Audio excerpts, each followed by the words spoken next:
An oath of chastity. I've broken it. I thought if we were married, I might be able to restore it. So you want me to be your...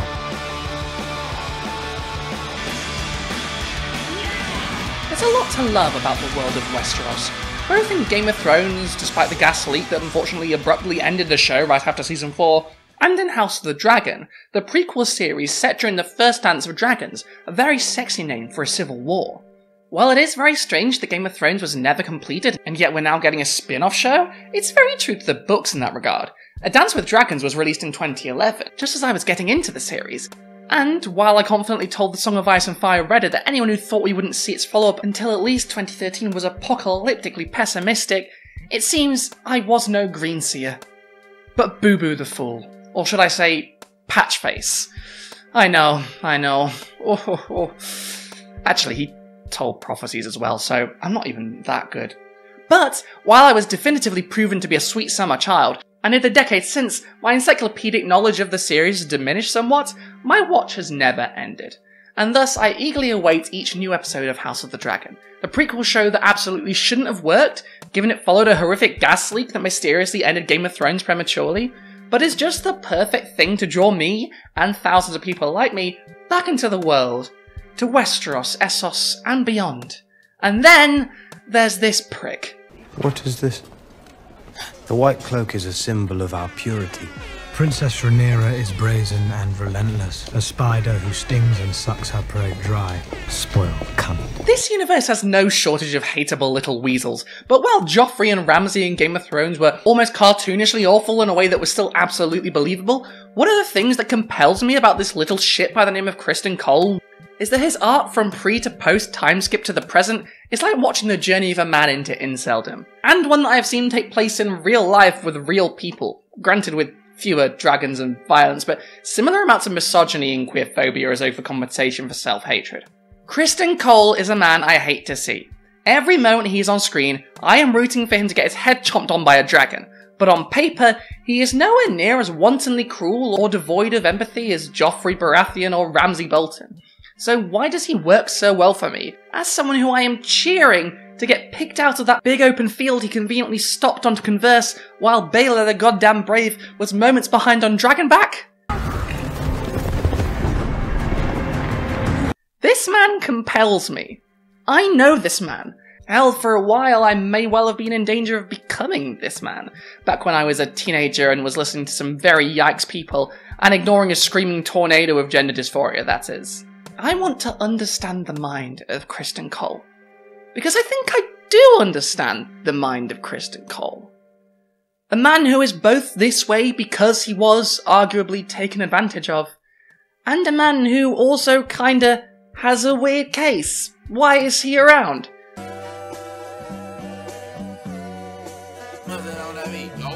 I think if we understand Criston Cole, we might just about be able to take a peek into the mind of the incel, and how they come to think of women as the enemy.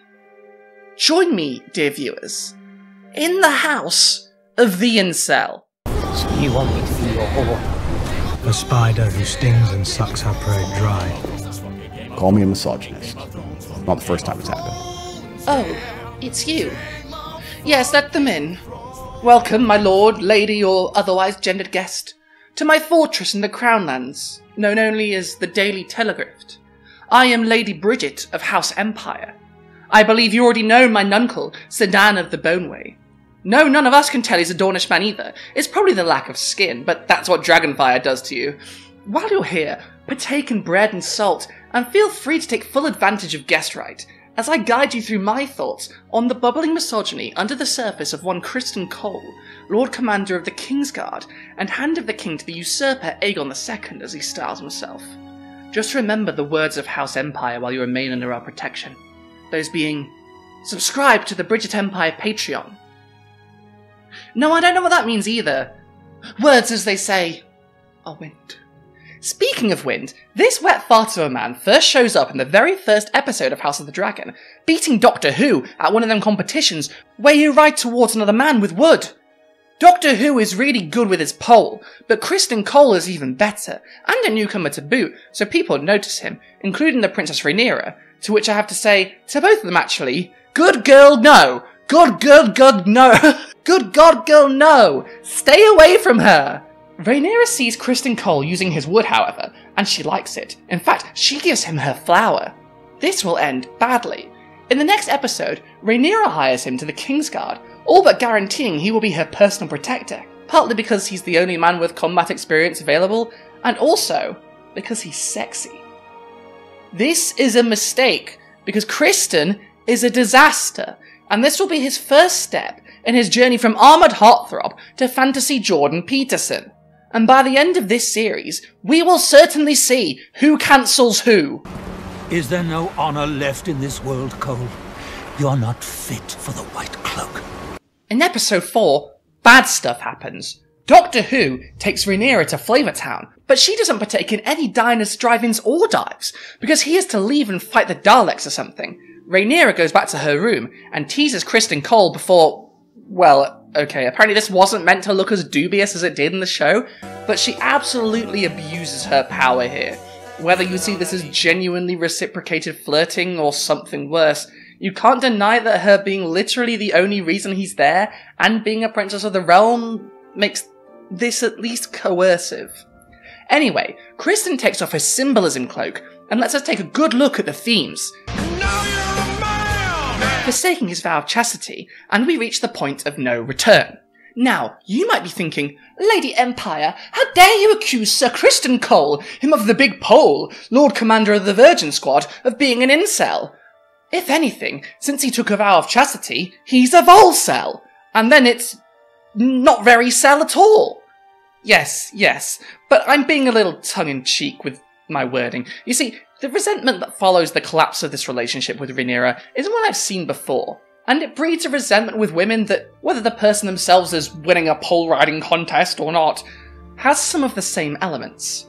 Jordan Peterson is married with at least one child, and he's still crying on the internet about healthy breast tissue and redistributing girlfriends among the population like some sort of Maoist Elliot Rodger. First, breasts.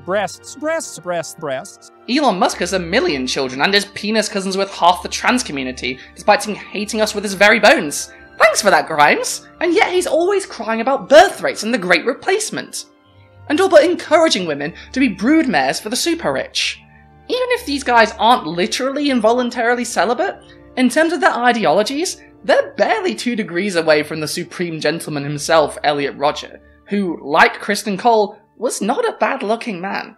But his resentment of women drove him to go beyond harsh words, to violent, unbelievably violent actions. Incels, despite what they tell each other, are not doomed to eternally being unable to get women because they have inferior bone structures, low sexual market value, low testosterone, or whatever bullshit grifters like Fresh and Fit and Andrew Tate are on about these days. They are unable to get women because all they think about is how much they hate women for not liking them. A lot of the most misogynistic men I've met in real life have had success with women in the past, but whatever current streak of failure they're on can drive them to internalize this problem. That women are specifically out to get them, that they are naturally inferior, and that's why they can't understand the ultimate nice guy that stands before them, and not that, it's hard to meet people these days, and getting dates is a numbers game. Not everyone's attracted to everyone else. We wouldn't get a lot done as a society if they were. Personal resentments can go from a bad experience or a series of bad experiences into a worldview that develops over time, a reality placed on top of our own. A conspiracy theory, explaining why you personally are repulsive, or women are repulsive because they are repulsed by you. Sometimes these seemingly contradicting narratives are in play at the same time, which is, to be fair, common across a lot of conspiracy theories. In the world you slowly piece together out of paranoia, resentment, and bad advice from grifters, you find yourself living in a world where you can't see the good qualities in yourself, for overanalyzing your own appearance, and where you can't see the good qualities in other people for overanalyzing their behavior, their speech, their potential, reducing other human beings to players in a game, and you're playing them on the highest difficulty, because no one wants to talk to someone who's looking at them like a Rubik's Cube they're trying to solve. And the deeper you go into this, the harder it is to get out, because your overanalyzing is going to make you off-putting, which makes you overanalyze, and panic can bring people to easy, if fatalistic, answers. When perhaps all of this started because just one person wasn't that into you. Which we've all been through, and no one likes it. But there was probably someone else not that far away that would have been, if you hadn't made your entire thing about how much you know about the dynamics between women and men, how women are evil and men need to get jaws like, well, Matt Smith, to get anywhere. Like, if you've reached the point where you've even glanced at a HOMAth chart? This is a chart that is divided into the way that men categorize women. Never mind getting your dating advice from that HOMAth chart. And the way that women categorize men. Men have one set of values. Men add up what we think about your looks. Which makes out like women are some sort of strange and devious puzzle to solve instead of just people with likes and dislikes just like everyone else. You probably need to take a step back, breathe, spend a few weeks away from the internet, and maybe don't try and date until you can look at a woman without turning into some kind of version of the Hulk that's addicted to Reddit. Other things that can make women more and less valuable to men, but it's not very much. These many, many things can make a big difference, a big impact on how women like men. And now, re-entering the narrative, Criston Cole. Criston appears to have made peace with breaking his vows and jousting with Rhaenyra behind closed doors, but when she is to be married, he reveals that he intends for them to leave to Essos to get married together, to rid themselves of the oaths and family ties that are keeping them unable to be together properly. Rhaenyra thinks she's presenting a win-win to him when she tells them we can keep seeing each other, since her husband is extremely gay, and they have come to an arrangement in which they can see who they want while remaining married for the politics of it all. Criston, who already sees his pride in tatters after Rhaenyra's questionable moves on him, and after breaking his vows, is distraught, and he turns on Rhaenyra, accusing her of making him his whore. An oath of chastity. I've broken it. So you want me to be your whore? You will notice that this is quite a gendered word, and that's not by accident. It is not just his personal pride or his reputation as a noble that is threatened by this. It is an affront to how he sees himself as a man. Princess Rhaenyra is brazen and relentless, a spider who stings and sucks her prey dry. Spoiled cunt. And in calling attention to this with this particular word, he reveals how he feels that his role, his subservient and sexually subservient at that relationship to Rhaenyra, is emasculating to him. It makes him feel like less of a man. Being a whore is, as the word might suggest, a female role. Being a side piece, someone to take aside and have affairs with, is a female role. Having what was done to him in his head, and in the head of, unfortunately, many men, is a female role. But this isn't the truth. This is patriarchy talking. Women as sex objects are normalized both in real life and in this world. Women as paramours, as the objects of lust, are normalized. But Criston here is used for this purpose by a powerful woman, and instead of thinking of this as a problem of power relations, Criston, as many men unfortunately do, immediately sees this problem as one of male versus female roles. An injustice, but not of someone less powerful by someone more, but an insult to the natural order. His place as a man should not be as the side piece. Sex without the social power of being the husband, the head of the family, is unacceptable. And doesn't this start to sound like the way that conservatives talk about gender roles once we nail it down to that? I need to have a position of power and control, and I need to know she's loyal to me for life. That's what I want. That's what I enjoy. I want to walk in the house and say, dinner. Bitch, where is it? Hey. And not in a horrible way. In a, I love you so much, I call you bitch. Hey. Where the fuck's my food? I enjoy that position of power. You're not going to have that if you ain't got hoes.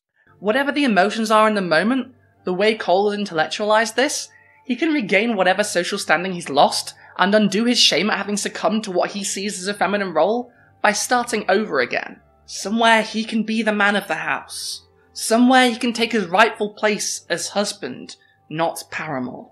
Criston Cole was wronged by Rhaenyra, but the way he unravels following these events struck me as very familiar as someone who's watched way too many videos by freaks like the previously mentioned Fresh and Fit, HOMAth, Andrew Tate and Jordan Peterson for this channel. The same logic runs through his character arc as theirs. They fear that their role as men is being threatened, that women have lost track of their place in society, that they seek to guide men into a position where they do not have to meet women on the same level as them, but instead meet them with suspicion and hostility. And Criston is outright hostile to Rhaenyra after this, and those surrounding her, going from asking her to run away with him and marry him over the sea, to doing a literal hate crime at her engagement party, because he is reminded of his role as her lover, his shame, his masculinity put to question, by a gay man who dared to compare himself to him. If he felt emasculated before, this pushed him over the edge. Dude, is that a hate crime? Shit, yeah, it's a hate crime! In Season 2, he goes through a similar, if less extreme version of the cycle with Alicent, having an illicit affair which ends in horrendous guilt because of, well, spoilers. And when she dares talk to him as if they are not equals, he leans more and more towards her son, and snubs her, the facade of respect and equal partnership gone. And her son is, of course, an overtly misogynistic person, who has done more than his fair share of sex crimes and talks like he's on the Fresh and Fit podcast. Criston does this, Criston realigns himself, because what he craves more than anything is to restore his sense of pride, masculinity, and status, which for him are not separate things, but are all intertwined, and are all, since he broke his oath, broke apart from Rhaenyra in grief and shame, then broke an innocent man's face, have all been broken. And his increasingly rash acts more and more act as overcompensation for what he sees himself as having lost. But only a few episodes of Season 2 are out at the time of writing this, so forgive me if this last part has aged badly, I just wanted to talk about it. Criston Cole has had his perception of himself, of his identity, broken, and instead of puzzling out why that is, he externalizes it, hardening himself, and letting his resentment for Rhaenyra define him. He does not let himself explore who he is as a man, who he is as a person. He defines himself by his opposition to this woman.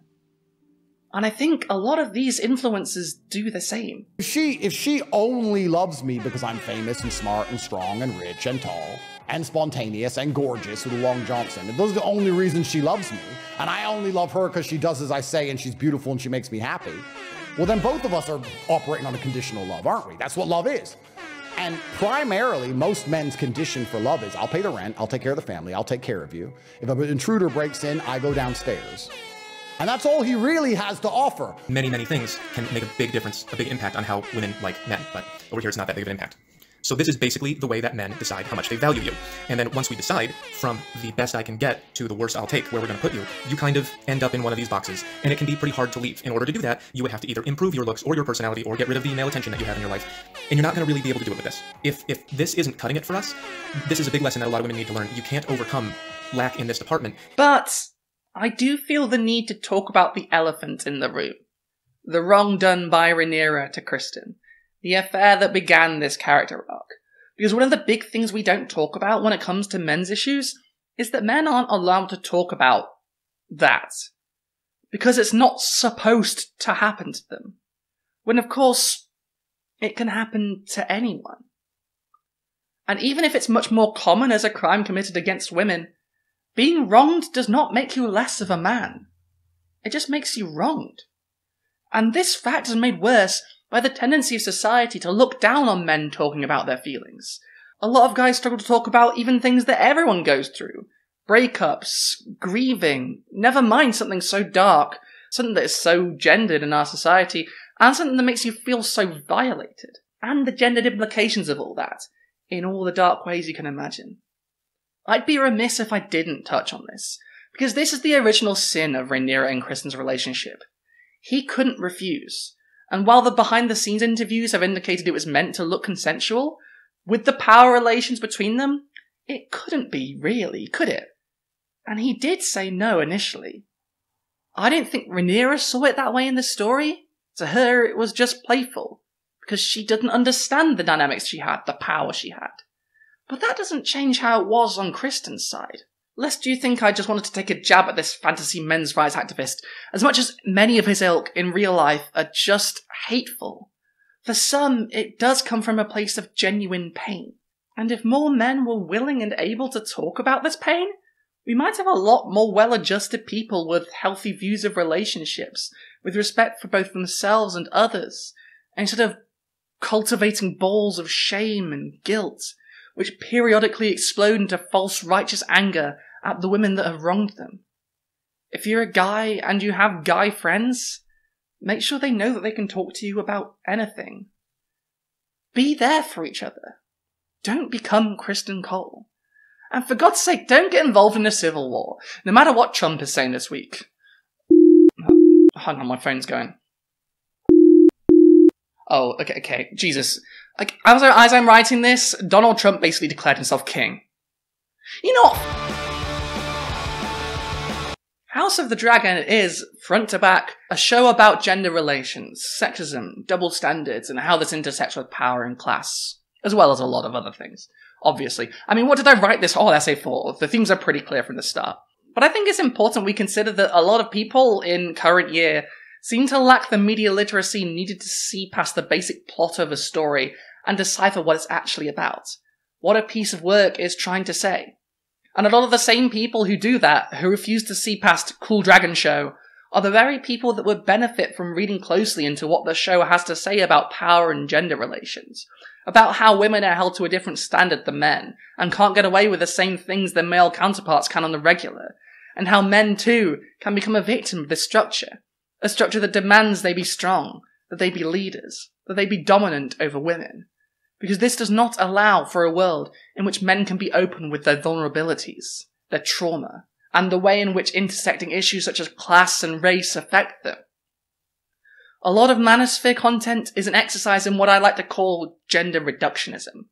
Like class reductionism, which flattens all social issues into those of class with no room for nuance or having multiple factors at play, gender reductionism reduces all problems, all conflict, all strife, all hardship in a man's life to their relationship to women. Only when gaining mastery over the dynamics between women and men, say people like Andrew Tate, can you become a success. Can you become confident? Can you become the kind of man you want to be? But that's not true. It's an easy answer because it's a lie, a conspiracy theory. The world is never so simple as one single thing holding you back from everything you've ever wanted. And a lot of women have the same worries, insecurities, and grievances as you. Talking to them about it, understanding them, from their own mouths and not from the mouths of other men, opening up about your problems and your worries, will make you a more fulfilled and well-rounded human being.